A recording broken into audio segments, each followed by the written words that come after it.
Voters in Arizona will decide an historic ballot issue in November that could also affect the presidential election. It's a key battleground state with a vote on abortion rights. There's concern among Republicans that some pro-life voters may stay home on Election Day. CBN's Mergener explains why from Phoenix.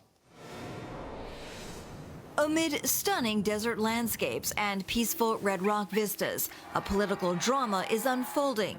At stake, a ballot measure on abortion rights that could influence one of 2024's most contested states.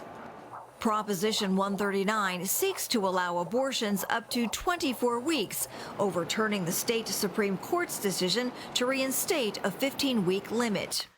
Abortion access will officially be on Arizona's ballot. State GOP Chair Gina Swoboda says the timing is no coincidence. That's why the left put it on the ballot. I think they put it on the ballot to drive their turnout. Outside groups are going to spend $100 million in Arizona just on that abortion measure.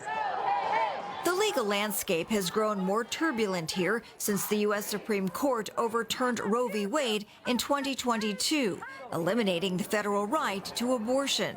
The state of Arizona went back to the 1864 territorial law, which banned abortion in all situations except for the life of the mother, and in fact criminalized the performance of abortions.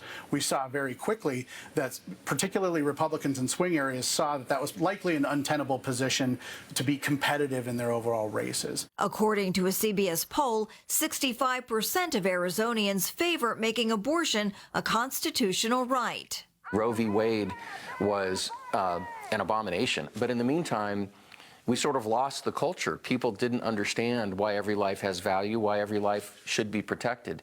And so that's what we've got to focus on now. And it starts with young people. National pro-abortion groups are hoping the momentum will help them convince voters to remove two state Supreme Court justices who upheld the state's abortion ban. We've never have not retained a Supreme Court justice. I think we've only one or two cases of any judge at the superior court or level have ever not survived a retention vote. They're very far and in between.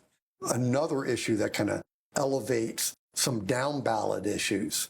The abortion initiative on the November ballot could have ramifications beyond Arizona, spotlighting a key contrast in the presidential race. Vice President Kamala Harris, a proponent of the White House's pro-choice agenda, going up against former President Donald Trump, who appointed 3 justices who helped overturn Roe, making Arizona ground zero in the debate. Pundits say a victory for abortion rights here could shift public opinion across the country in states where the issue is contentious. Those of us who might live outside those states, it doesn't mean that we're exempt from what's going on there.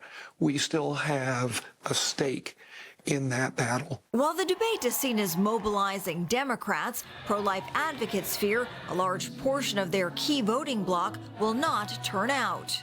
We need to talk to the faith-based community. Like 60 to 80% of regular churchgoers don't vote.